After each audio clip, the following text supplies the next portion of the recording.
तो सबसे पहले बात करते हैं हम आवेश की। इसकी आवेश। तो सबसे पहला हमारा पॉइंट आता है आवेश या चार्ज। तो चार्ज या आवेश कोई ऐसी अवस्था होती है किसी कण की जिसमें वह संतुलित नहीं होता है। तो किसी कण की ऐसी अवस्था जिसमें वह संतुलित नहीं होता है, अर्थात उसको अतिरिक्त ऊर्जा प्राप्त होती है जिसकी वजह से वह गतिमान रहता है। मान लीजिए एक परमाणु है और इस परमाणु के पास 4 प्रोटॉन हैं और 4 ही इलेक्ट्रॉन हैं। तो अब ये मान लीजिए ये क्या हो गया, ये न्यूट्रल हो गया। क्या हो गया? न्यूट्रल। क्योंकि जितना इस पे पॉजिटिव चार्ज है उतना ही ये इस पर नेगेटिव चार्ज है। तो नेट चार्ज इस पे कितना हो गया? नेट चार्ज जो हो गया वो 0 हो गया। अगर इसमें से मैं 2 इलेक्ट्रॉन निकाल दूं, 2 इलेक्ट्रॉन, क्योंकि 2 इलेक्ट्रॉन है और मैंने इसको निकाल दिया, अर्थात मान लो किसी तरीके से मैंने निकाल दिया इनको। जब 2 इलेक्ट्रॉन इसमें से निकल गए तो ये क्या हो जाएगा? पॉजिटिवली चार्ज हो जाएगा, क्योंकि इस पर नेट चार्ज कितने के बराबर हो गया? 2 इलेक्ट्रॉन्स के बराबर हो जाएगा। एक इलेक्ट्रॉन ये है, एक ये है और एक ये है, एक ये है। इनको ऐसे काट दीजिए, ये 2 निकल गए तो ये 2 चार्ज आपके पास बचे रहते हैं, जिसकी वजह से ये क्या हो जाता है? धनावेशित। धनावेशित। आप ये ध्यान रखिएगा, एग्जाम में पूछा जाता है यदि किसी परमाणु से 2 इलेक्ट्रॉन निकाल दिए हैं तो परमाणु कैसा होगा? धनावेशित या ऋणावेशित। तो इलेक्ट्रॉन निकालने पर तो परमाणु धनावेशित हो जाता है और प्रोटॉन निकालने पर परमाणु ऋणावेशित हो जाता है। तो देखिए, जो आवेश होता है ये अविभाज्य कण होता है। अविभाज्य कण है, इसको विभाज्य नहीं किया जा सकता। इसको हम मौलिक कण बोलते हैं या मूल कण भी इसको बोला जाता है। आवेश क्या है? मूल कण है। इसका मात्रक क्या हो गया? इसका मात्रक आप ध्यान रखिए, इसका मात्रक होता है कूलाम। और इस कूलाम को हम C से प्रदर्शित करते हैं। ठीक है, किससे प्रदर्शित करते हैं? C से। इंग्लिश में भी इसको मैं लिख देता हूँ कूलाम। ठीक है, इसको इंग्लिश में इस तरीके से लिखते हैं और इसका प्रतीक चिन्ह ये है। तो किसी वस्तु पर जो आवेश होता है, किसी वस्तु पर जो आवेश होगा Q, वो किस तरीके से होगा? या तो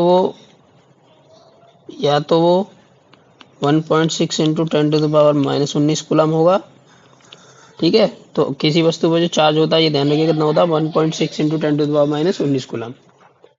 या फिर उस पर 2 इंटू 1.6 इंटू 10⁻⁻19 कूलम होगा, या 3 इंटू 1.6 इंटू 10⁻⁻19 कूलम होगा, या इसके मल्टीपल में होगा। मल्टीपल या गुणज, किस में होगा? गुणज में। इससे कम या ज्यादा नहीं हो सकता। तो ये हमेशा ध्यान रखिए, एग्जाम में ये पूछा जाता है क्या आवेश भिन्नात्मक हो सकता है? नहीं हो सकता। ये हमेशा कितना होता है? 1.6 इंटू 10⁻⁻19 कूलम होता है या इसके गुणज में होता है। तो इस तरीके से यहाँ पे ये मान लो यहाँ पे कितना हो सकता है? n, और एक इलेक्ट्रॉन का आवेश हो गया 1.6, तो E। तो Q इक्वल टू क्या होता है? n into E। ये फॉर्मूला होता है। ये पूछ लेता है, अगर आपसे पूछता है, आपसे एग्जाम में मान लीजिए पूछता है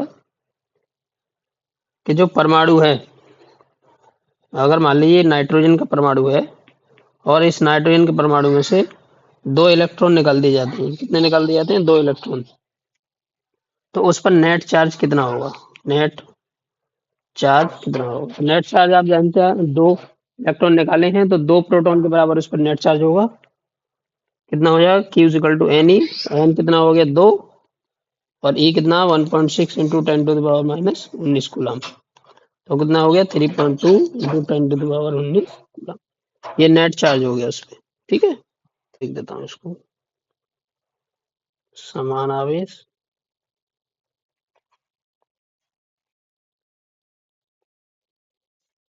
और असमान आवेश।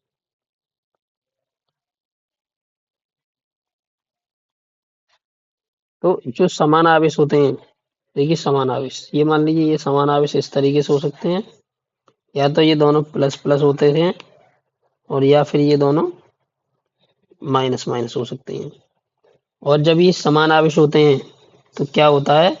ये एक दूसरे को प्रतिकर्षित करते हैं। समान आवेशों में कैसा बल होता है? प्रतिकर्षित। ठीक है, और ये जब असमान आवेश हों तब किस तरीके से होते हैं? एक ये हो गया, एक ये हो गया, ये पेयर में लिए जा रहे हैं।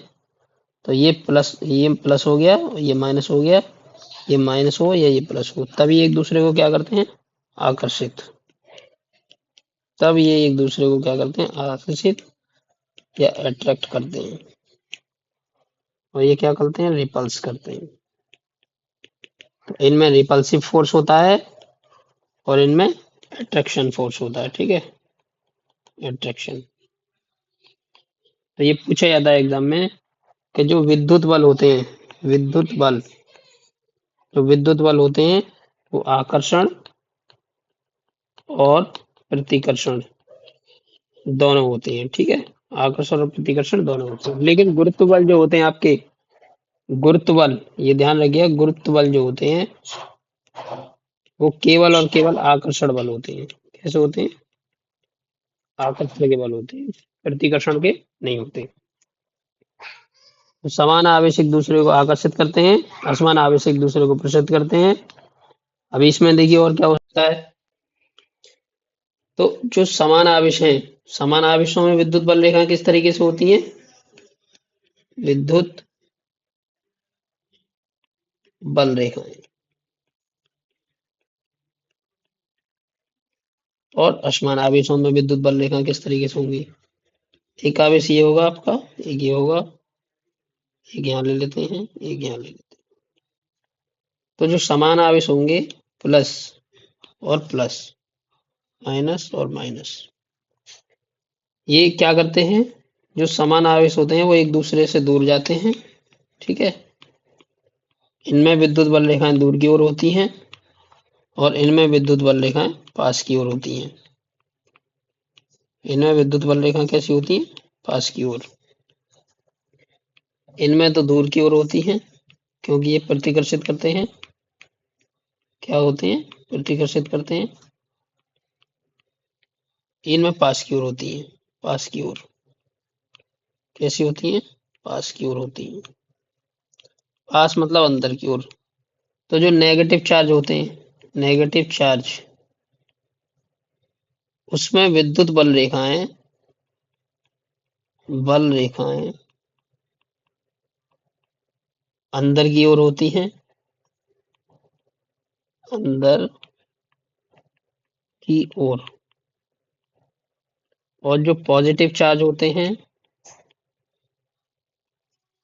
उसमें विद्युत बल रेखाएं बाहर की ओर होती हैं। ठीक है, बाहर की ओर। ये पॉजिटिव है, इनमें बाहर की ओर है, और जो नेगेटिव है उनमें अंदर की ओर है। अब इसमें देखिए क्वेश्चन किस तरीके से आते हैं, और भी क्वेश्चन इसमें एग्जाम में पूछे जाते हैं, बता देता हूँ आपको।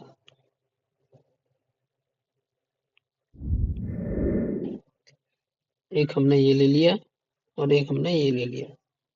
अब बात किसकी कर रहे हैं, अभी तो ये मान लीजिए प्लस चार्ज है और ये माइनस चार्ज है। तो यहाँ से बाहर की ओर जाएंगी विद्युत बल रेखाएं और यहाँ से अंदर की ओर आएंगी। ठीक है, यहाँ से अंदर की ओर। देखिए यहाँ से बाहर की ओर जाएंगी और यहाँ अंदर की ओर आएंगी। नेगेटिव चार्ज में अंदर की ओर आती है। तो ये विद्युत बल रेखाएं इस तरीके से मिल जाएंगी। ये यहाँ पे मिल जाएगी इससे, ये ऐसे मिल जाएगी, ये ऐसे करके ऐसे मिल जाएंगी। अर्थात इनकी जो डायरेक्शन होती है वो प्लस से माइनस की ओर होती है। किधर होती है, प्लस से माइनस की ओर। ठीक है दोस्तों, ये यहाँ से निकलेंगी। तो ये बहुत सारी होती हैं, ऐसा नहीं कि एक दो होती हैं, ये अनंत होती हैं, अनंत। इनकी कोई गिनती नहीं होती, काउंटिंग नहीं कर सकते हम इनकी। तो ये सब किधर जा रही है, बाहर की ओर जा रही है। इनको मैं बाहर की ओर दर्शा देता हूँ।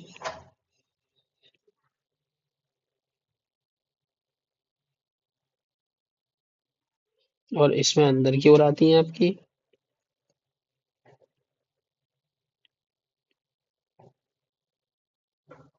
इसमें आपकी अंदर की ओर आ रही होती है। ठीक है, तो ये क्या आ रही है आपकी, अंदर की ओर।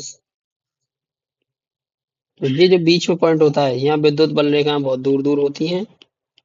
जब दूर दूर होती है तो यहाँ पर क्या होता है, विद्युत बल सबसे कमजोर होते हैं। विद्युत बल सबसे कम, और जहाँ पास पास होती हैं वहां पे विद्युत बल सर्वाधिक होता है। ठीक है, सर्वाधिक। और दूसरी बात, जो विद्युत बल रेखाएं एक दूसरे को एक दूसरे को कभी काटती नहीं है। ठीक है, काटती नहीं है। ये भी महत्वपूर्ण पॉइंट है, पूछा जाता है एग्जाम में। विद्युत बल रेखा कभी भी काटती नहीं है। और विद्युत बल रेखाओं की खास बात क्या होती है? विद्युत बल रेखाओं की खास बात ये होती है कि ये प्लस से निकलकर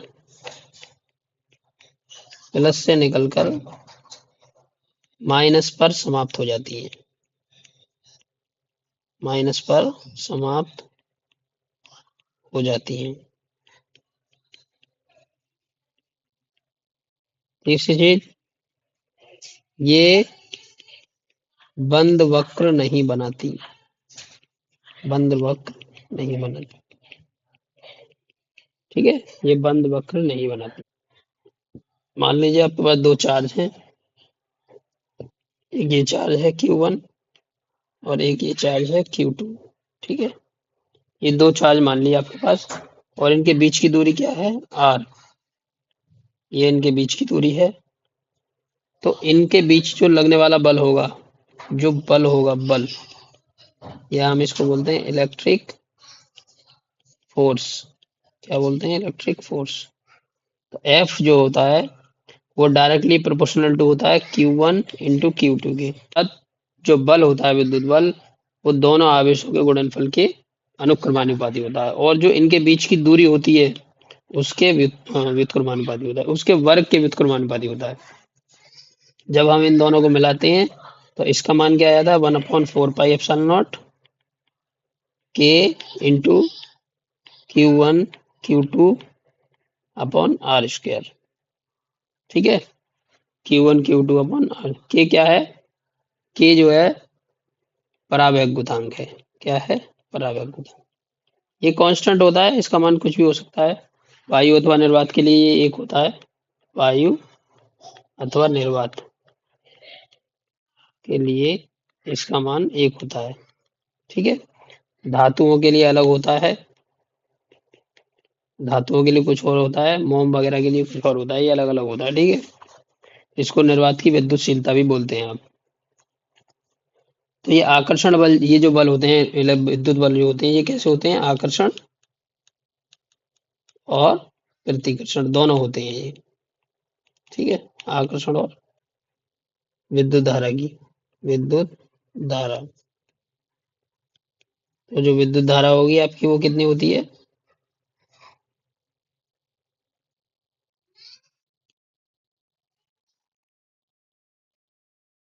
विद्युत धारा, देखिए विद्युत धारा को हम आई से प्रदर्शित करते हैं।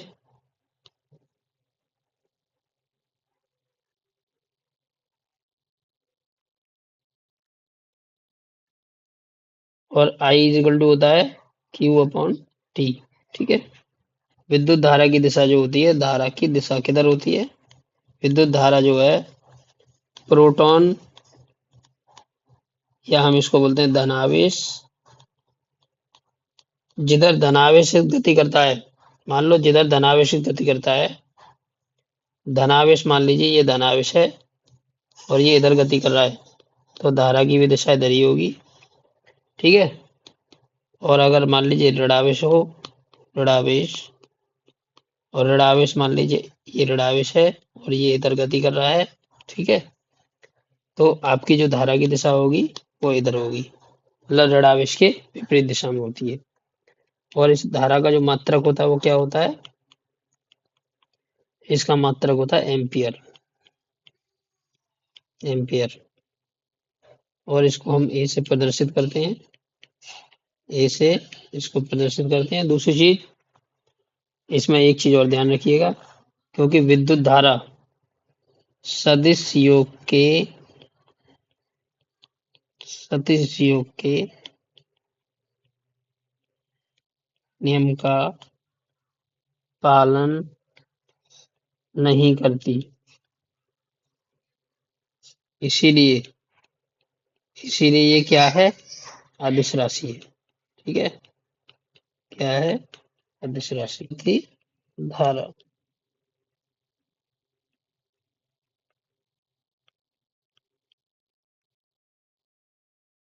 प्रत्यावर्ती धारा।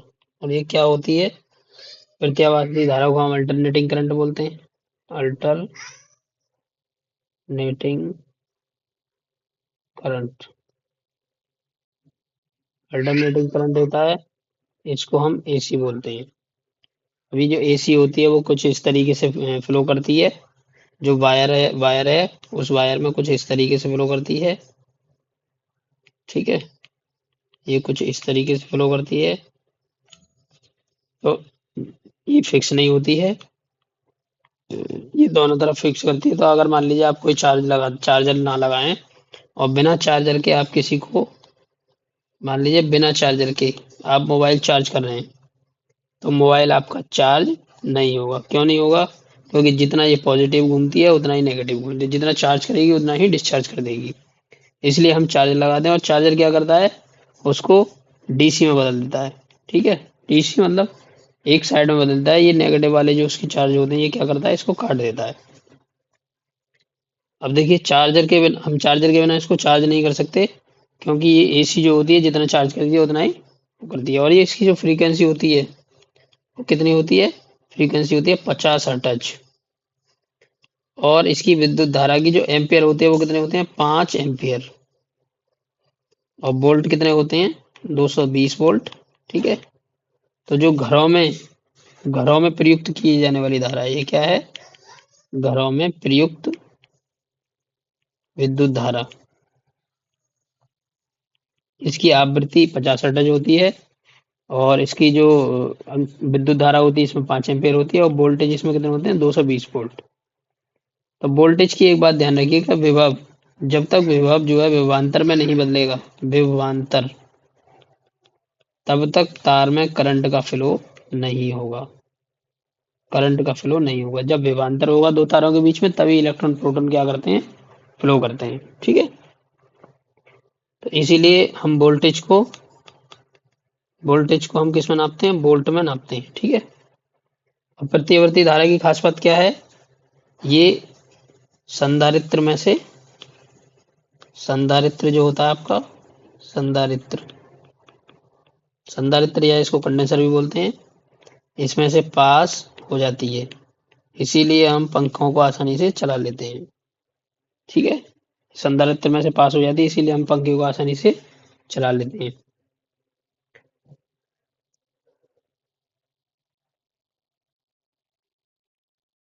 देखिए, अब हम बात करते हैं दिष्ट धारा की। दिष्ट धारा, दिष्ट धारा क्या करती है? इसकी दो फिक्स वैल्यू होती हैं, दो निश्चित वैल्यू होती हैं। ठीक है, इसकी निश्चित वैल्यू होती हैं, इसकी निश्चित वैल्यू होती हैं। कोई भी दो वैल्यू हो सकती है, जैसे कि 0 और 5। मान लीजिए ये आपकी एक फिगर बना दिया मैंने यहाँ पे, ये पॉइंट 0 ले लिया और यहाँ पे आपका 5 ले लिया। प्लस का नेगेटिव इसमें होता नहीं है। ठीक है, दो ही पॉइंट होते हैं, ये तो ऐसे और ऐसे। ये वाला जो नीचे का पॉइंट है ये कट जाता है इसमें। ठीक है, ये क्या होता है? कट जाता है दिष्ट धारा में। और डायरेक्ट करंट जब इस तरीके से चलता है तो इसकी जो आवृत्ति होती है, आवृत्ति या फ्रीक्वेंसी, इसकी क्या होती है? 0, शून्य टच, शून्य टच होती है। इसीलिए डीसी करंट से जो है हम किसी भी चीज को आसानी से चार्ज कर सकते हैं, क्योंकि ये एक ही डायरेक्शन में मूव करती है। इसीलिए हम इसको चार्ज कर सकते हैं। अब देखिए, मैं आपको एक चीज और बता दूं, ये कैपेसिटर या कंडेंसर, उसमें से होकर ये पास नहीं होती है। इसीलिए डायरेक्ट बैटरी से आप पंखा नहीं चला सकते। कंडेंसर वाले, इनमें कंडेंसर होता है, जैसे छत वत वाले जो भी पंखे होते हैं आपके, उनको आप नहीं चला सकते डायरेक्ट। उनके लिए अलग पंखे आते हैं बैटरी वाले, जिनमें कंडेंसर नहीं होता है। अब दूसरा देखिए, अब मैं बात करता हूँ इसमें एक पॉइंट और है आपका विद्युत धारा में। तो विद्युत धारा क्या होती है? आवेश प्रवाह की दर को ही हम क्या बोलते हैं? विद्युत धारा बोलते हैं। तो इसमें मैं आपके लिए एक इन्वर्टर और ले लेता हूँ, जो कि इन्वर्टर में से भी क्वेश्चन पूछ लेता है कभी। इन्वर्टर का जो पॉइंट है उसमें से क्वेश्चन पूछे जाते हैं एग्जाम में। इन्वर्टर,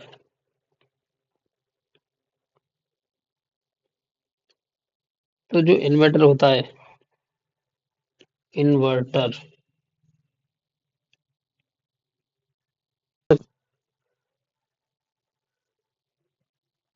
ठीक है।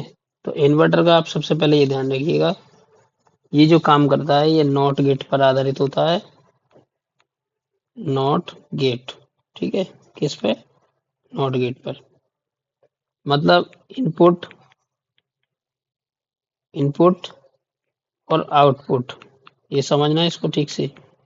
अगर इनपुट 0 होगी तो आउटपुट 1 होगी, और आउट इनपुट 1 है तो आउटपुट 0 होगी, ठीक है। किस तरीके से होती है ये? जैसे मान लीजिए एक, शायद इसका इसका फिगर कुछ इस तरीके से बनता है। ये एक ही रहता है इसमें, बता देता हूँ आपको।